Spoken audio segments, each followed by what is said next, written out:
All right. So good morning, everybody. My thought for you as you come to your seat is been working with this concept that we have in yoga. It's one of those fundamental teachings, and it is that your mind is capable of either being a great friend or a great enemy, right? That's what we say, is that the mind has the capacity to be your greatest friend or your greatest enemy. And much of that relationship depends upon exactly that, how you relate to the activity of your mind. So what I've been practicing this week, or inviting you to practice with me, is that you can observe your mind, right, for what it is and what it does and how it acts.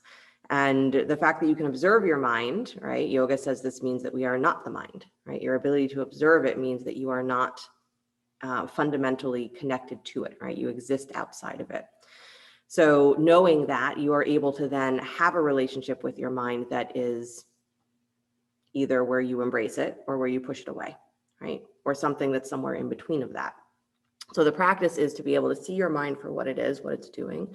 And as you're observing it, to be able to fill in this space, right, between the activity of the mind and your awareness that's watching the mind, what's in the middle of that space or what's between that. And what we can do is we can fill in that space with love. We can fill in that space with friendliness. We can fill in that space with feelings of well-being, right?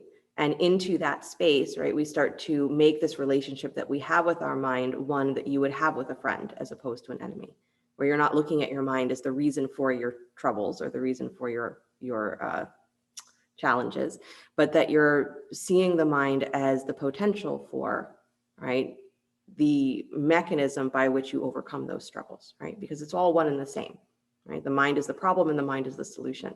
And how we get from one side to the other is that inner relationship. So comfortable seat, if you're not there already, let the eyes close. So I've been doing a lot is to actually give yourself an inner visual, right? Observe your mind so you can actually feel, this is what my mind is like this morning. This is what it's doing. And it doesn't matter what that is. It can be light, it can be heavy, it can be full, it can feel like it's got nothing in it, like it's dull, it's racing. But actually have this image, this feeling of this is my mind. And then as though you are sitting across from your mind, you can even give it a face if you want, you're sitting across from your mind,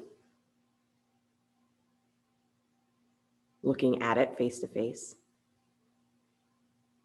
And between you and that image of your mind, can you flow loving kindness or friendliness or well-being? Whatever word seems like it's the most appropriate feeling, most appropriate word to fill in that gap.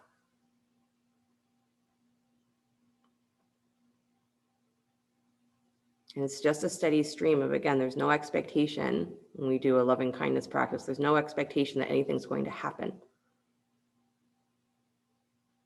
Because we're just connecting to the flow of that feeling as it moves through us, and how great that it's moving through you, being expressed to another part of you, and then back again.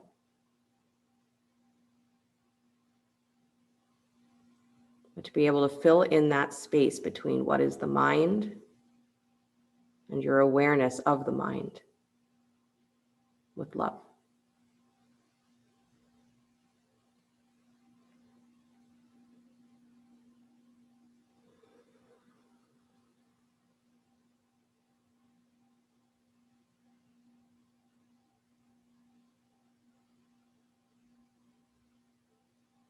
And knowing that by flowing those feelings or by working with this relationship with your mind, it doesn't mean that your mind has to change.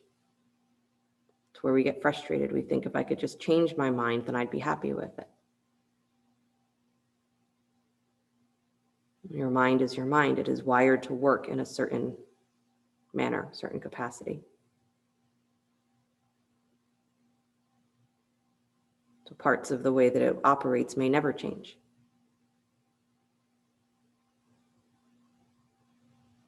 To have this friendliness towards your mind that says that there's a way that my mind can be my ally. My mind is my ally. But I have to understand it. And in understanding, there has to be this level of acceptance. I accept that my mind is the way that it is, limitations and all.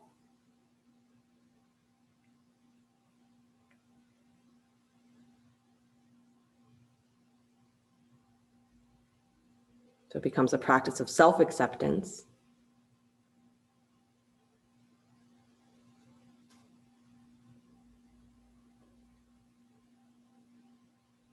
Ultimately a practice of self-love.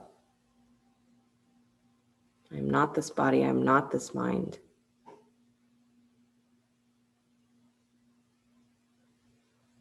My mind is my ally,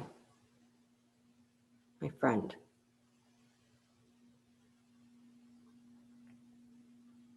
One more deep breath all the way in.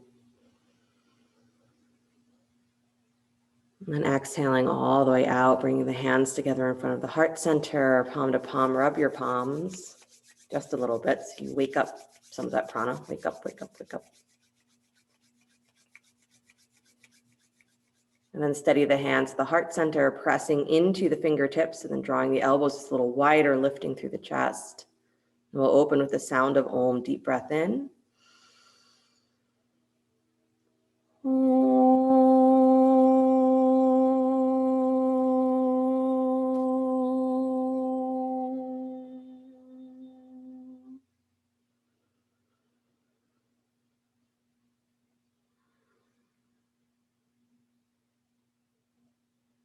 Let the eyes float open.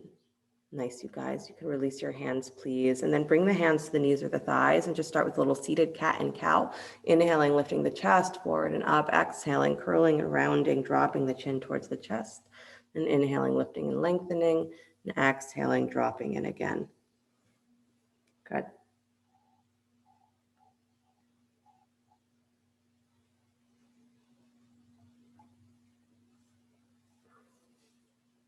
Nice.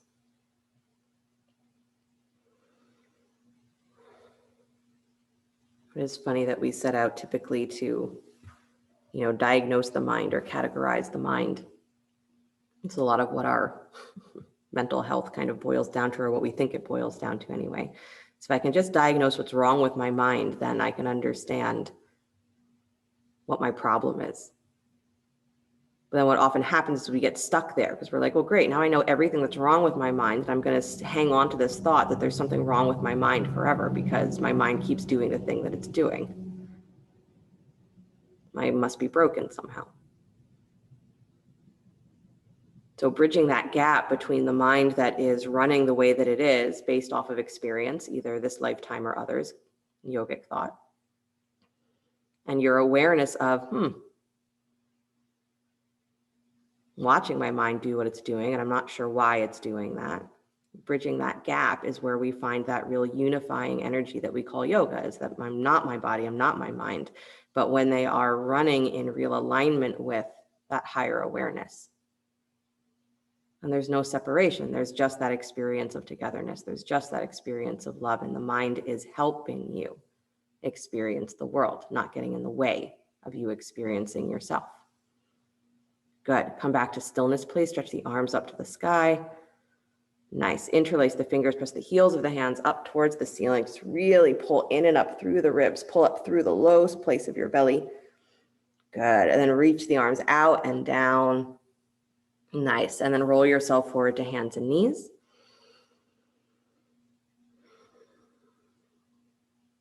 Good. And find your way into downward facing dog. Tuck the toes, lift the hips. Good. Pedal the feet just a little bit, maybe letting the hips rock from side to side.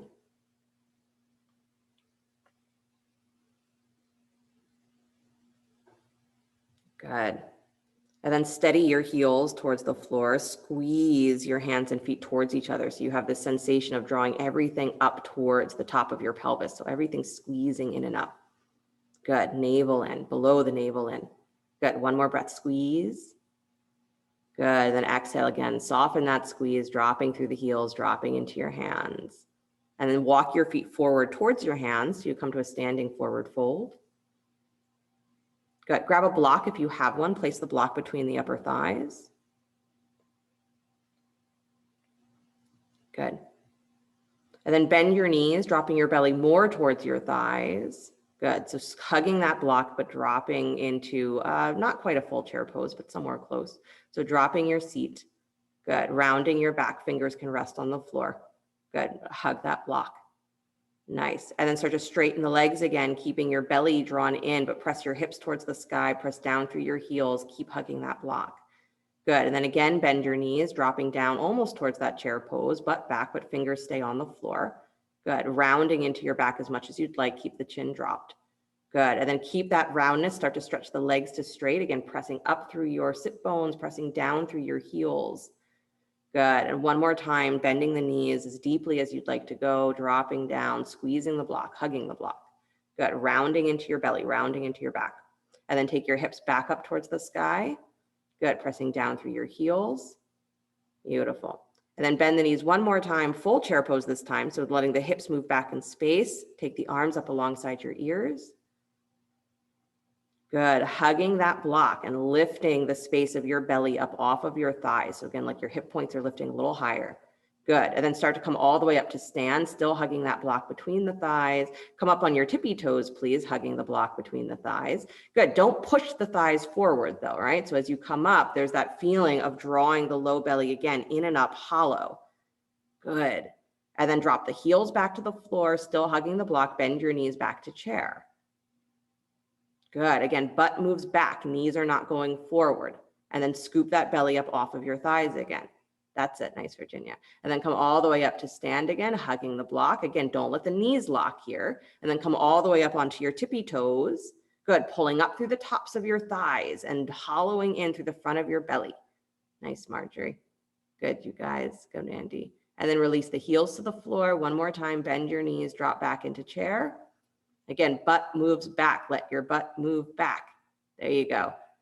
Good. Come all the way up to stand, lifting through the tops of the thighs, but not pushing the thighs forward. And then come all the way up onto your tippy toes, again, pulling up through the seams of the legs, inner edges, outer edges. Good. Nice and tall. Navel in. Awesome. And then release the heels to the floor, please. Beautiful. Forward fold with the legs straight. Hug that block. Send your inner thighs back and wide. Good. And then place the block to the side, please. Nice job. Step your right leg back behind you. Good. Drop the back knee to the floor, please. And then make some circles with that left hip.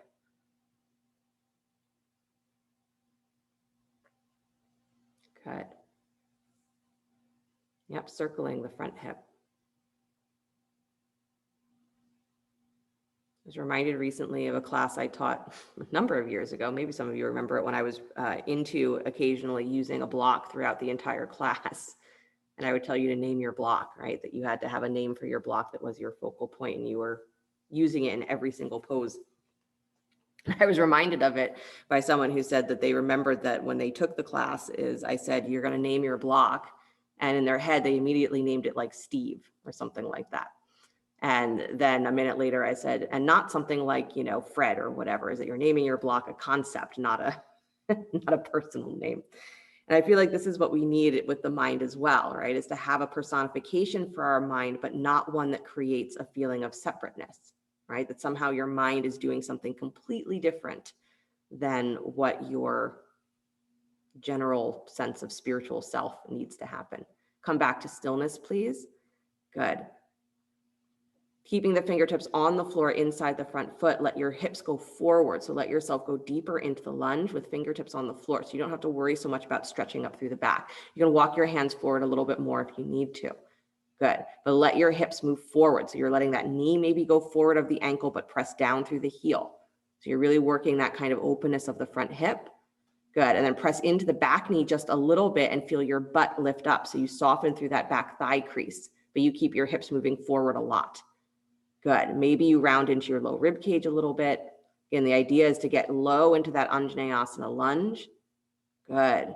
But keep that back thigh lifting up and away just a little bit. Nice. And then for a moment, lift and open the chest. Beautiful. And then exhale, maybe drop down to your elbows if that's available, or stay where you are just for another couple of breaths.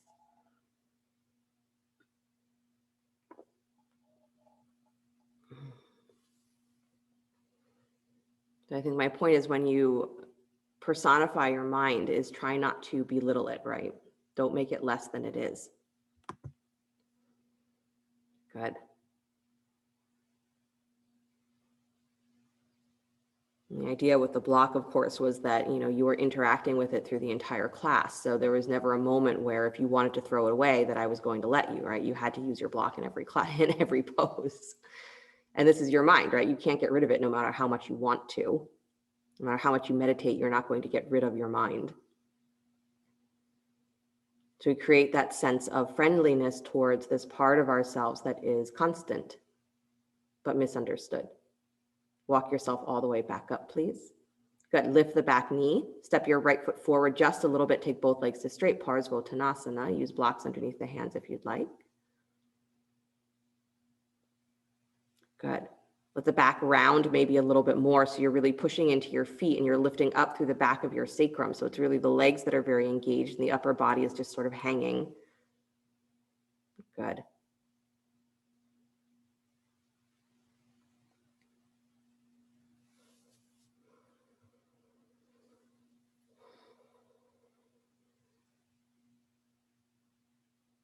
Staring into the face of your mind and realizing that it has so much more dimension than we typically give it, because we define our mind again by our problems, by our challenges, right? We notice our minds when it's doing something that we're not sure that we like. We rarely notice it when it's doing something that's fantastic, or we rarely give it credit for that. So in many traditions, there's the thought or there's the language that says that we have a positive mind, a negative mind, and a neutral mind. It's all the same mind. It's just acting in different ways. And all of our categories, if it takes us to somewhere where we say, oh, my mind is this, that, and the other thing, identified that way, and it makes us push it away. And how do we bridge that gap? What do we put in that space in between our mind and our ability to observe our mind? Good. Bend your front knee, please. Step your right foot forward, top of your mat. Good. Bend the knees, drop your belly onto your thighs, keep the head dropped, wrap your arms around the backs of your thighs, squeeze, and then pressing into your heels, curl into your belly, so pull the belly away from the thighs. Good. And then as you press into your heels even more, start to take your hips towards the sky and keep yourself hugged in towards your legs, so the legs might not come to straight. Good. Widen your inner knees.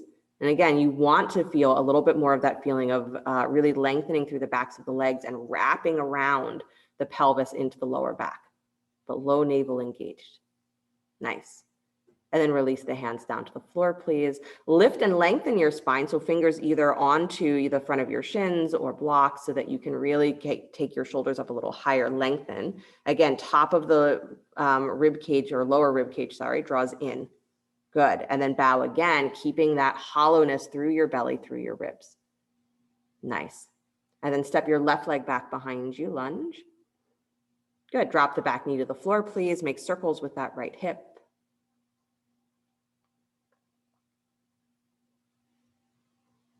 Good.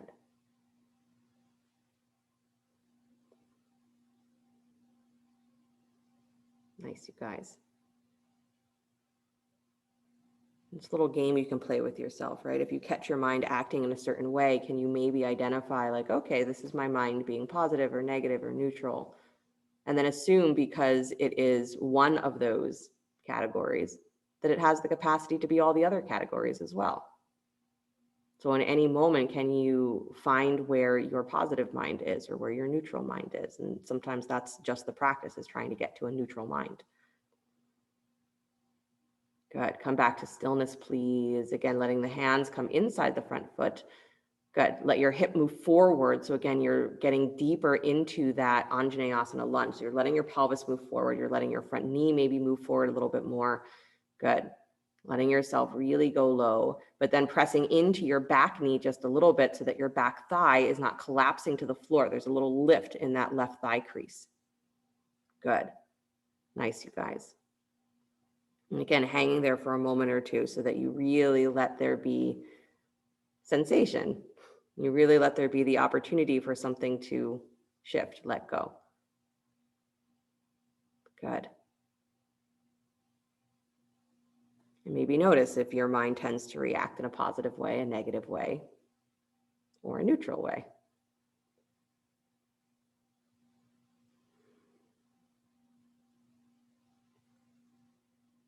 Nice, you guys. Take one more breath here, lifting up onto your fingertips, getting your chest a little wider. Good. And then as you exhale, drop down onto your elbows if you'd like, or stay where you are. Again, opportunity to go even deeper into the hip stretch. Good.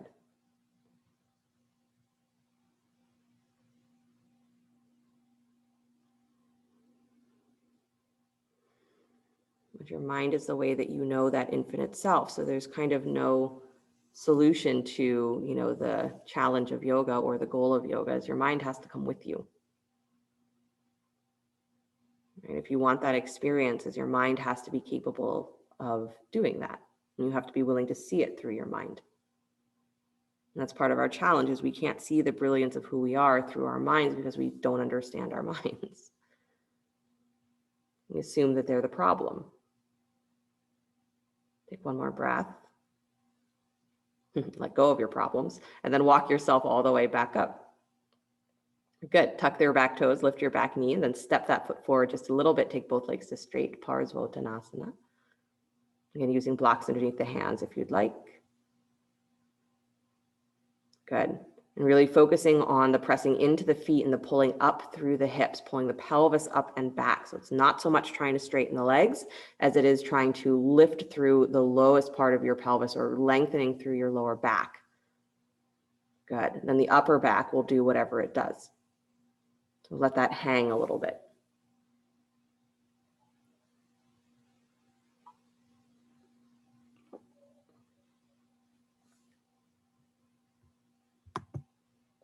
Nice, you guys.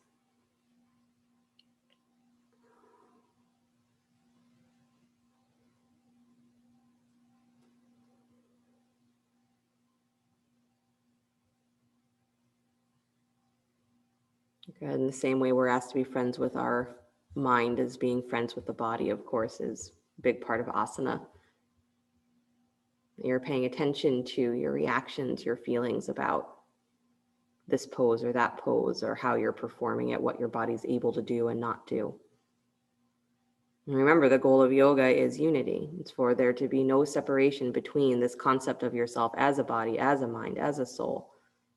It's all one thing.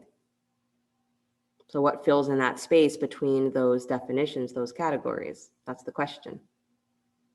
And the answer that's given kind of over and over again is love. That's what fills in that space.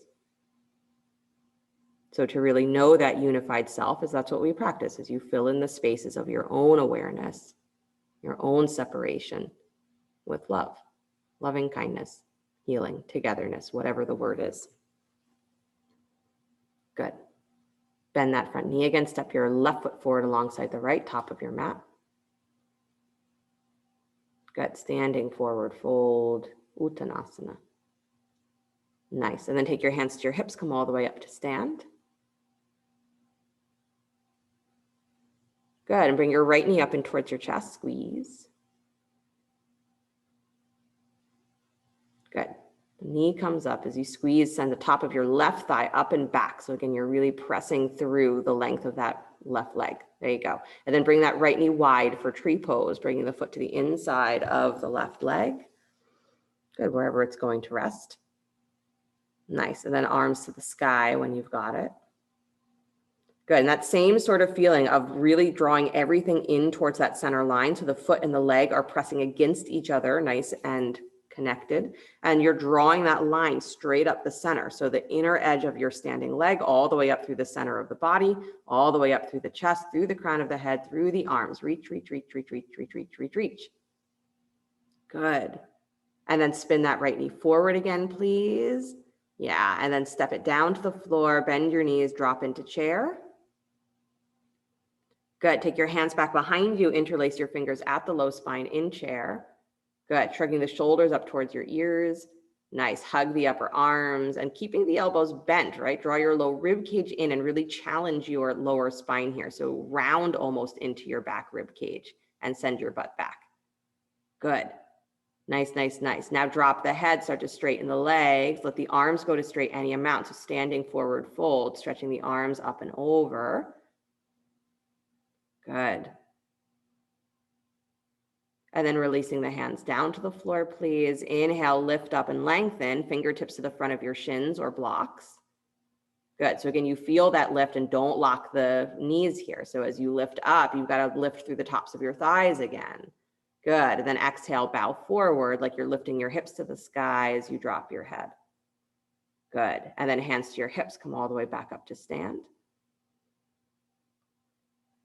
And tree pose, second side, left knee comes up and towards your chest. Good. As the knee comes up, send the top of your right thigh up and back. So again, you're working that feeling of the standing leg staying nice and long. And then take that knee wide, bottom of the foot to the inside of the right leg. Good. So again, really start with this feeling that you are pressing the foot and the leg against each other, right? If you're rushing to try to get to some extension in the pose, you're going to run into trouble, right? So work with that feeling of I'm actually drawing everything in towards the midline. And if I know where my midline is, I have that sensation of drawing everything in towards the midline, then balance is not so precarious, right? It might still be precarious. Good. Arms to the sky if you can. Nice, Marjorie. Good, Laura. You got it, Jessica. Nice, Harriet. Good, you guys. Really pull up. So everything is drawing in and up and you're pressing through that right heel. So midline, midline, midline. Good. And then spin that left knee forward. Good. Place the foot down to the floor. Bend your knees. Drop back into chair. Good. And then hands back behind you again. Interlace the fingers. Yeah, and again, you're rounding into your lower rib cage just a little bit more and sending your butt back even more. That's it. Nice, you guys. Tops of the arm bones lift forward and up. Good.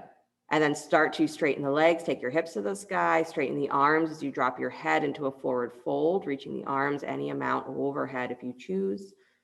Good. Nice job. And then release the hands down to the floor, please. Beautiful. Hands walk forward, walk your feet back to downward facing dog. Good. Slide forward to plank pose, upward push up. And lower down to your belly slow, coming through knees first if you need. Good. Rise up into cobra, lift head, neck, and chest. Good. And then release back down to your belly. Keep your left elbow bent, stretch your right arm forward to straight. So your left hand stays where it is in cobra. Your right arm comes straight. So you're lifting into a one-armed cobra. As you inhale, lift head, neck, and chest. Take that right arm up alongside your ear. So as much as you lift up, your right arm is lifting alongside your ear. So right hand should come off of the floor. Yep, there it is. Good. And then release, come down, switch the hands. So the right hand plants alongside your ribs, left arm forward, lift up into cobra, taking that left arm up alongside your ear. And then release again, bend the elbow, place that left hand down, right arm forward, inhale, lift up. Good, bring it down, switch the hands again, left arm forward, inhale, rise up, cobra. Keep your feet rooted to the floor. Good, come on down, left hand plants last time this side, right arm forward, lift up. And down, plant the right hand, left arm forward, last one, rise up, cobra. Pressing into the hands and then release, please. Nice job. Come up to hands and knees and press back to child's pose, knees wide.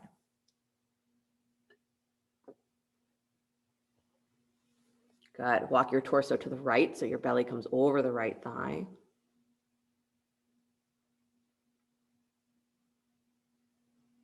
Good. And then back towards center and then walk to your left.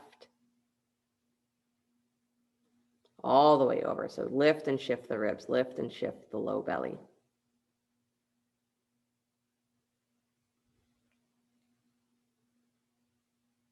Good. And then bring yourself back to center, please, and come back to downward facing dog. Tuck the toes, lift the hips. Nice. The right leg comes up and back behind you, down dog split. Bend the knee, kick your heel in towards your butt, stack the right hip on top of the left, so you open the pelvis. Good, keep pressing into your hands, keep drawing the arm bones up and in, and don't let your ribs drop towards the floor. Good, and then point that right knee back facing the floor, step the right foot between the hands, lunge. And then drop the back heel, baby toe parallels back of your mat, warrior 2. Virabhadrasana 2. Good. Nice, you guys. Take your hands back behind you, please. Interlace your fingers at the low spine. Good. Shrug the shoulders up towards your ears, hug the upper arms, and then start to stretch your arms towards straight and just lean your rib cage towards the top of your mat like you're coming into side angle, and you're drawing those hands at an angle towards your back heel. Good, but keep your ribs drawing in, low ribs drawing in. So again, there's going to be that challenge of feeling like you can't open your shoulders as much as you want to because you're pulling your ribs in. Good, and then twist open towards the front, towards the sky. Ribs open. That's it. Nice. Good, you guys. And then scoop into your low belly here. Keep that back heel on the floor, but turn your chest now towards the floor and bow inside the front thigh. Take the arms up and over any amount. Good. Try not to let your hips sway out to the right. So you're pulling everything in towards that midline of your mat. Good. Really nice, Harriet. Good, Laura. Good, Jessica. Nice, Andy. Nice, Marjorie. Good, Virginia. And then release the hands down to the floor, please. Good. Both hands inside the front foot. Walk yourself to the left just a little bit until you start to feel the resistance on that front knee, meaning that it wants to fall in. So keep pushing the inner knee wide.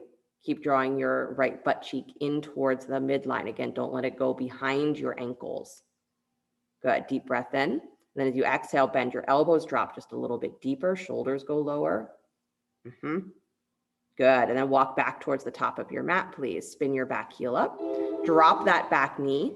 And then take your right leg to straight, Ardha Hanumanasana. Make sure that you move your left hip back so it's on top of the left knee. So there should be a neutral line on that back leg. You got it. And up on the front heel. Good. And then you're walking yourself forward any amount into your forward fold. Good. And again, similar to Parsvottanasana is that you can do this pose really trying to extend the spine. So you can play with that for a second, is to actually lift your chest up and try and lengthen your spine as much as you can. See what that feels like. Because at the same time, you want to be pressing the tops of your thighs back as you lift your chest forward. Good. And then maybe you can let that go. And again, drop the head, round your shoulders. So get a little bit more rounded in your back, but really focus on sending your sit bones back and wide, inner thighs rolling in and back. Good. So you dig down through that front heel, works a little bit more specifically with just the lower body. Good. But sometimes that's what we need to really target the area of the hamstrings of the lower back that needs to release so that even the upper back can find greater opening. So if we pull in all directions all the time, it doesn't mean that we actually make any progress. It just means that we're always pulling. So this concept of your mind being positive, negative, neutral is that same sort of thing, is that if you're always just pulling at your mind, trying to get it to do something, you might not make a lot of progress because you're always just pulling. So a lot of our practice is stop and look, stop, listen. What is your mind doing? Can you understand what it's doing? Then you have the ability to navigate. Good. Last breath. Nice. And then walk yourself back in, please. Come back forward onto that right heel, lift the back knee, and then come back to downward facing dog. Good. Slide forward to plank, upward push-up. Pause for a moment, look back towards your belly button. So again, you pull your low rib cage in and you bring your armpits forward more. Yep, as your armpits come forward more and you're still really drawing in and up through your ribs, press back through your heels, lift your inner thighs. Good, yep. And now lift your chest up, but keep that feeling of rounding into your ribs. That's it. Nice. Now maintain that as you lower down to your belly. So like you're resisting the floor the whole time. Your front body is pulling to the back body. Really good. Nice, Laura. Nice, Jessica. Good. Nice, Andy. You got it. Rise up into cobra with that same feeling of front body pulling up into back body. Good. So it's like you're trying to peel your belly away from the floor instead of push it into the floor. Nice. Good, Harriet. And then release, please, downward facing dog. Now that seems a little foreign to us in cobra because we're used to pushing forward into the floor. Left leg up and back behind you, down dog split. Good. Bend the knee, kick your heel in towards your butt, stack the left hip on top of the right, open. Good. Again, drawing the low rib cage in, send the top of that right thigh back so the hips pull back. Good. Point the knee towards the floor, step the left foot between the hands, lunge. Warrior two, back heel parallels the back of your mat. Take the arms up over or out to letter T, sorry. Shoulders come over the hips. Words I was looking for. Good. Already here, start to widen that front knee and draw that left hip back and in. So you start to find that alignment on your pelvis. And then reach back behind you, interlace your fingers. Good. Marjorie, watch that left hip doesn't collapse. So lift your left hip forward and up just a little bit. There you go. Good. And then lean your torso towards the top of your mat, again, as though you were coming into side angle. Good. And stretch the arms back towards your back heel so they're lengthening at that same angle. Good. Draw your low rib cage in and rotate. Right rib cage goes higher and wider. Nice. Press into both feet. Squeeze the feet towards each other. Awesome. And then scooping into your belly, start to turn your shoulders down towards the floor. Keep the back heel on the floor as you drop your shoulders inside that front knee. Take the arms up and over any amount. Really good. And still drawing that left sit bone back and in, left butt cheek back and in. Good. Release the hands down to the floor. Place both hands inside the front foot. Walk yourself to your right just a little bit until you start to feel resistance. Keep widening that left inner knee. Good. And as you widen the knee, draw the sit bone back and in. So again, you're maintaining that awareness of your hips being in line, pretty in line with your ankles. Good. And keep your front knee over your front ankle if you've forgotten that part. Nice, you guys. Inhale, lift up onto your fingertips, get wide through your chest, and then exhale, drop down a little deeper, elbows bending. Good. And then walk yourself back towards the top of your mat, please. Spin your back heel up, drop the right knee down to the floor. Good. Move your hips back in space, straighten the left leg, Ardha Hanumanasana. Good. So again, you want your right hip to be in line with your right knee, so you don't have any active stretch going on that back leg. Just hip and knee in line with each other, neutral. Good. Left leg straight. You got it. Half split. Good. And then again, it's your choice how you come into the forward fold. If you're working just a lot with the lower body, as you might let the upper back round a little bit, maybe even pulling in through your navel more, and then really send your sit bones back and wide. So like we say, flaring the sit bones or almost trying to tilt your tailbone up and back. Good. So again, it's deepening the thigh creases, deepening that area of the groin muscle. Good. And maybe that's the kind of stretch that you need, is to just feel the lower body doing that work, feeling the lower part of the spine stretching. And the upper spine gets to support, be a break. Get a break. Alternatively, you could absolutely press into your fingertips and lift your chest up and really lengthen the upper back. So you're still pulling back through the thighs or through the hips, but then you're also pulling forward through the armpits, and maybe that feels where you need to be. Good.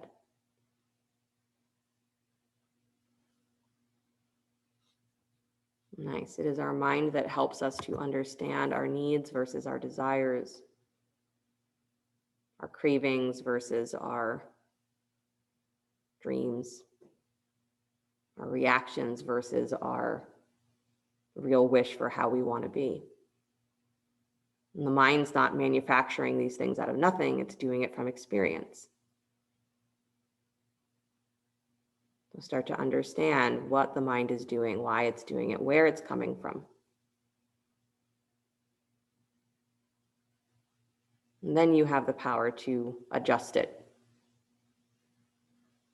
Help it use its energies for what you consider to be more positive or more in line with your higher awareness.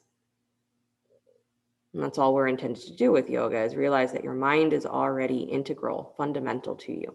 Can't get rid of it. But by understanding it, it becomes a much greater ally, a tool for experiencing the world, experiencing yourself. Good. Slowly release, please, bringing that heel back in, lift the back knee, step back, downward facing dog. Good. Deep breath in, and then drop the knees to the floor, please. Do a little hip circling. hula hooping if you'd like.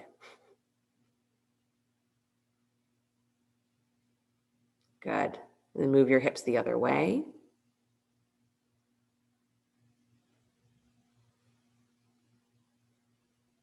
Nice. And then come back to stillness, please. Drop down onto your forearms. You can either have the palms flat here on your forearms or interlace your fingers, make a little cup with your hands. I take one pinky inside, so I have a flat edge. It's up to you. So elbows underneath the shoulders, either way, either hands clasped or flat. And then tuck your toes, please. Take your feet back to a forearm plank. So stretch yourself back. Walk your feet back. Good. So armpits, again, are over top of the elbows, reaching forward towards your fingertips. Butt is level with the floor or level with your shoulders. So try not to have your butt higher than your shoulders are. Nice, you guys. And as you press down into the forearms, again, you're lifting up through the front of the chest. You're drawing your low rib cage in. Press back out through your heels. Good. Yeah, even though you're pressing into the arms and you're drawing the ribs in, try to feel this sensation of drawing the shoulder blades towards each other behind your heart. So your chest stays really wide. Good. And then start to walk your feet forward any amount, hips to the sky, dolphin pose. Keep pressing through the arms. You can drop the head absolutely to have a neutral line through the throat. Good. Nice. And again, it's sort of a choice. If the knees are slightly bent, that's okay. You can still keep lifting through the hips. And then if you're there and you want to take one leg up to the sky, you feel pretty good, go for it. Good. Keep pressing through the forearms. Release that foot down. Take the other leg up if you're going for that. Good. Reaching long, long, long. Hold midline. Pulls long. That's it. Nice, Jessica. Good, Laura. Good, Marjorie. Release that foot to the floor, please. Drop the knees. Child's pose. Nice job. Hips back to your heels. Stretch the arms out to straight or little pillow with your hands, whatever feels better.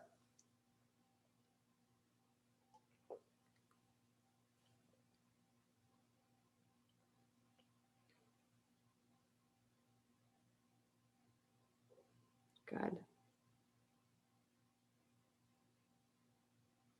And then walk yourself all the way back up, please. So an opportunity to go upside down, just because all of that I think was nice prep for if you wanted to do headstand today. I think that would be great. If you don't have appropriate wall or space to do headstand, that's totally fine. But any inversion that makes sense to you is my suggestion, is find a way to turn yourself upside down, even if it's just working in dolphin again, right? Working the preparation for headstand. Maybe you do that. But you could come into handstand, you could come into shoulder stand if you don't have wall space. Nice, Marjorie, great use of furniture. Yeah, you could even do legs up the wall if that's where you're at today, but love headstand if that is available to you. Nice. Beautiful. Remembering that whatever your inversion is just like I asked you to pull through that midline in tree, standing up straight, is that you're doing the same thing when you're upside down, is you have to pull through that midline of the body to maintain balance. Good. And hilariously, you guys this morning are so steady in your inversions when you were wobbling all over the place in tree.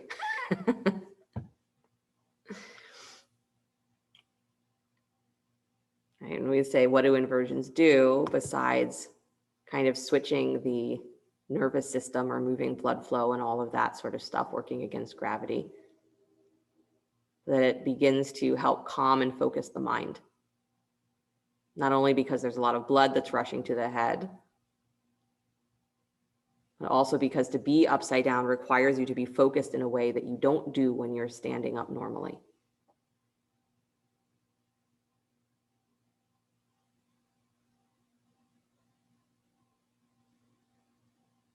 Good. Just another minute or so in your inversion. I've been practicing that too. That it said that most inversions, it's recommended to hold for around 3 minutes if you can, which actually when you're upside down feels like forever.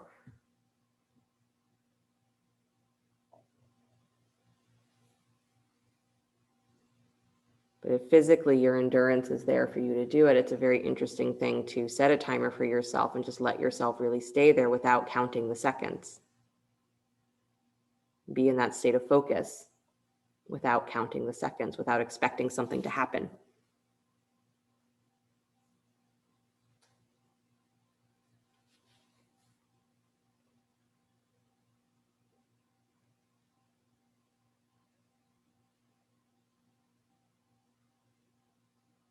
Good. As you feel that you are complete with your upside down, slowly find your way out.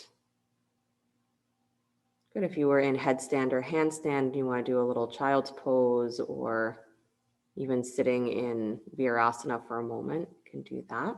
If you are in shoulder stand, if you want to rest just with the knees bent on your back, you can do that. And we are going to come back up to sit. So if you've been on your back after you've given yourself a moment, come on up. Good. And then as you're ready, stretch your right leg forward in front of you, bend your left knee, bottom of the foot to the inside of your right thigh.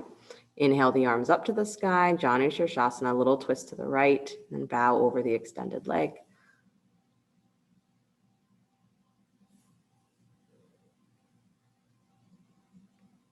Blanket underneath your seat if you need it.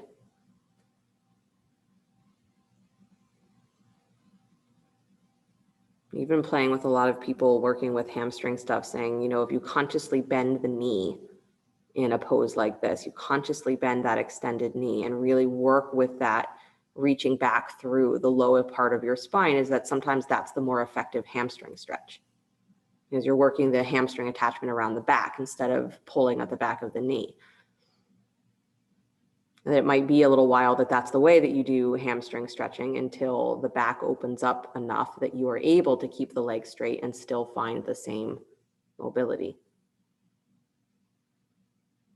So my point is that, yoga is meant to be teaching us to be flexible, right? With how we treat our bodies and how we treat our minds, not there's this one way to do this pose and you have to force yourself to try and meet that. Walk yourself back up, please. Good. Widen your left knee. So same pose, but just the wider, almost the half straddle. So draw your left knee a little wider. Good. And then again, turning the belly towards that right leg. Bow over that thigh. Good. So just a little bit of a deeper twist for your torso.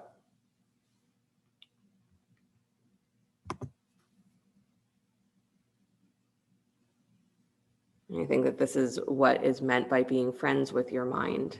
Right? I think it was Einstein who said something like, if you asked a fish to fly, it would feel like the stupidest creature in the world, right? Because it simply can't do it. The same way, a bird can't swim, unless it's a penguin or something. So if you don't understand your mind, but you expect it to act a certain way, you might run into that frustration over and over again and say, oh, my mind is my whole problem. Start to walk both hands to the inside of that right leg, dropping the right forearm down inside that shin a little bit more. Turn your ribs open, and then take the left arm over the ear, side body stretch.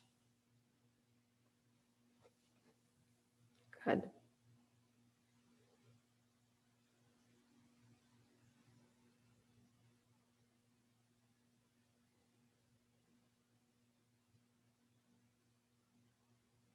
Nice, you guys. One more breath. Again, really reaching as long as you can through those left fingertips, through your left side ribs, right side ribs. And then come all the way back up to center. Nice. Switch the legs. Take the left leg forward in front of you. Right knee bends, bottom of the foot to the inside of the left thigh. Again, hips facing straight ahead first. Inhale the arms up. Good. Little twist to your left and then bow over the extended leg. Good. So a straight forward fold for this one. So the ribs face the floor. Good. So Andy, just turn so that your chest is facing your leg. Yep. This one is, everything is forward.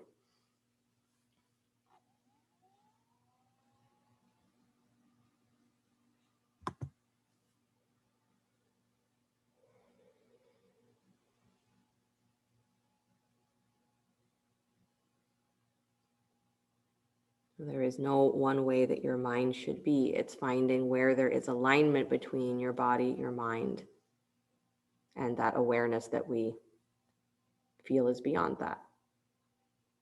And so if you can categorize those things, you can feel them as separate. How do you unify them? What do you fill in the space with?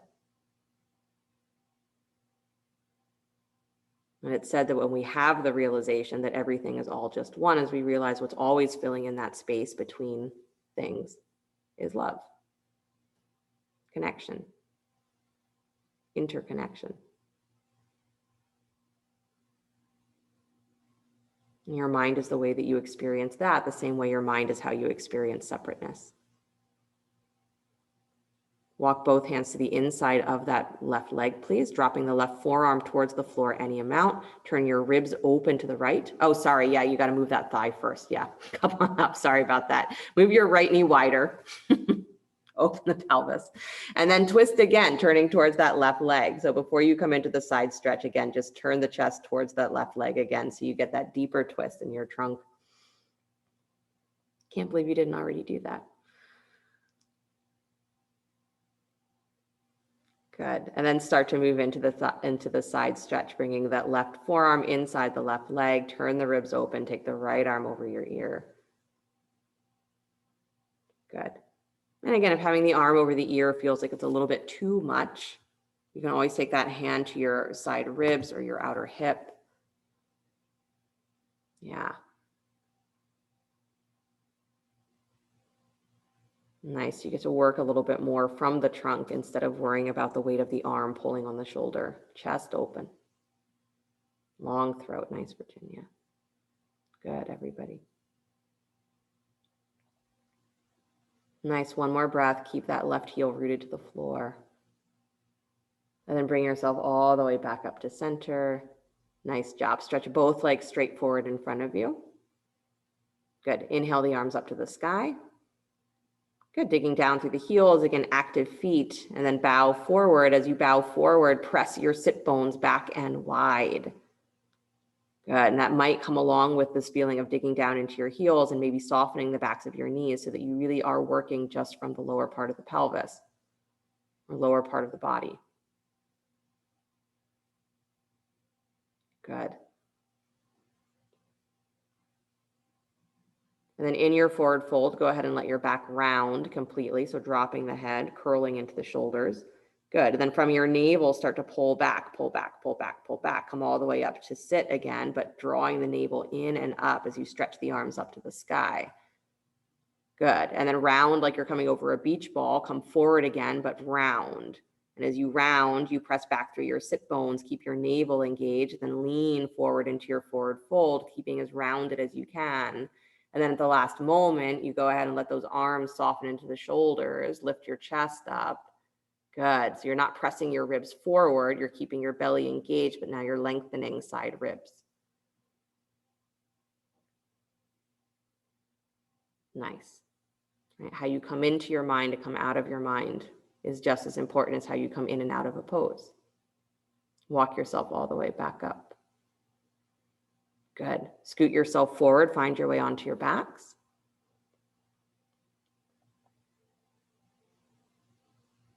And bring the right knee in towards your chest. Good. Keep the left foot flat on the floor, knee bent. And then hold behind your right thigh, extend your heel up towards the ceiling. Good. Pressing the thigh into your hands. Good. Root down through the back of both side sit bones. So you're drawing your tailbone down towards the floor, getting wide through the lower spine. Good. Like you're pulling your thigh away from your hip points and lifting your hip points away from your thigh. Nice. One more breath. Again, press down through the lower back. Good. And then bend that knee, please. Cross the ankle over the left thigh. Lift your left shin parallel to the floor. Reach through to hold the left leg. Deep breath in. As you exhale, lift your shoulders up, drag your legs deep in towards the belly or deep in towards the chest. Again, pressing down through the back of your sacrum. So as you curl up, you're also pressing down. You're trying to keep that low belly area really hollow. Good. And then release the shoulders to the floor, please. Nice. Release that leg. Hug the right knee back in towards your chest. Extend the left leg down towards the floor. So right knee's back in towards your chest. Left legs come straight. And then come into spinal twist, please. So take the knee across your body. Good. And you're either reaching back through that right arm or taking the arm up over your ear. Either way, I want you to actually draw into the lowest part of your belly and feel like you are pushing your butt back into a wall. Good. So as you push back through the lower spine, you might find that there's just a little bit more availability to let your shoulders twist. Good. And then bring yourself all the way back to center, please. Nice. Plant that right foot down to the floor. Bring your left knee in towards your chest. Hold behind the thigh. Extend your left heel up towards the ceiling. Good. Press the thigh into your hands. Again, like you're trying to take the lowest part of your sacrum, lowest part of your tail down towards the floor. You're pressing the thigh away, reaching up through the heel. Good. Again, almost like you're trying to find a neutral pelvis. Nice, you guys. One more breath. Press that thigh into the hands. Good. And then bend the knee. Place the left ankle over the right thigh. Lift your right shin parallel to the floor. Reach through to hold. And then a deep breath in. And then as you exhale, lift your shoulders any amount and really pull the legs in towards your belly. So drag that right knee in. Good. Keep your shoulders soft away from your ears as you do that. So again, you're not hunching. Good. Hollow your low belly. Press down through your sacrum. Good. And then slowly release that, please. Again, taking that left knee back in towards your chest. Extend your right leg down to the floor. And then come into spinal twist, bringing the knee across your body. Left arm goes either back behind you or up alongside your ear. And then again, in your twist, draw in through that low belly and feel like you are pushing your butt slightly backwards, as though there's a wall behind you that you're trying to push up against.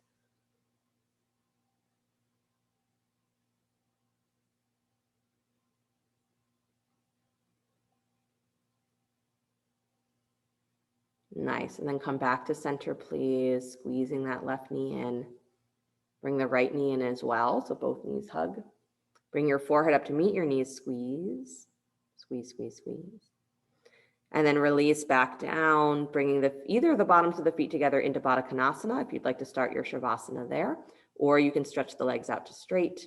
Again, if you're in Baddha Konasana, I'm not going to cue you to straighten the legs. So at any time that you want to take your legs to straight, let that happen. And start to let yourself get a little bit deeper back into your breath. Maybe again, going into that feeling of your mind being something that you surround or embrace with friendliness, loving kindness. You fill in all of the spaces where you think there is separateness with that feeling.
Very gently bring your awareness back to your breath,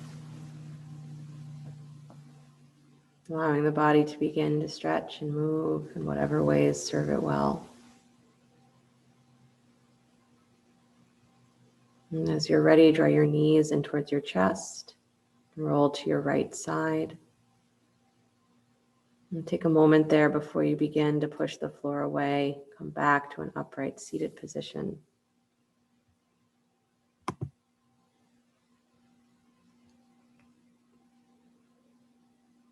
Bring the hands together in front of the heart center, palm to palm. It's exactly as though you could imagine that as you bring your palms together, there's that little space that is between the palms. You can't flatten it completely. So this is the body and the mind, or this is the self, right? Capital S, your higher awareness and your mind coming to meet each other face to face. Is what do you place in that space that's between them? Or what do you experience in that space between them? Is it that feeling that there is separateness, that they're two different things? Or can you fill in that space with a feeling of togetherness, connection, love, friendliness? So that you start to dissolve your own feelings that I have to always manage my mind. And I can't ever let my mind just be my friend. Or I have to always define my mind by my struggles and I never define it by my triumphs. I always look at what's wrong with me instead of what is absolutely perfectly the way it should be. So this is the practice, is to understand your mind because it is your greatest ally. It's not your enemy. It's designed to help you navigate this world and yourself to your highest and fullest potential. And so whatever is involved in that, it just means that your learning is that much more exciting. This is what my mind is designed to do. But we dissolve that separateness inside, not from outside, not by doing it right, not by becoming the greatest yogi.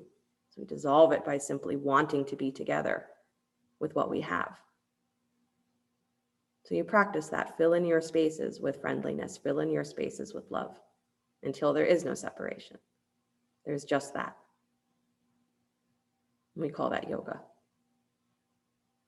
We'll close with the sound of Om, deep breath.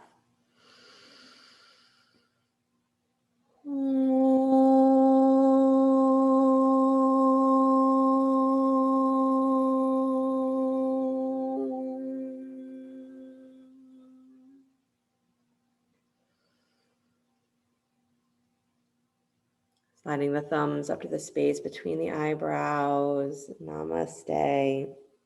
Thank you guys so much. Have a great rest of your day, great rest of your week until I see you again. Be well, be well, be well. Thank you.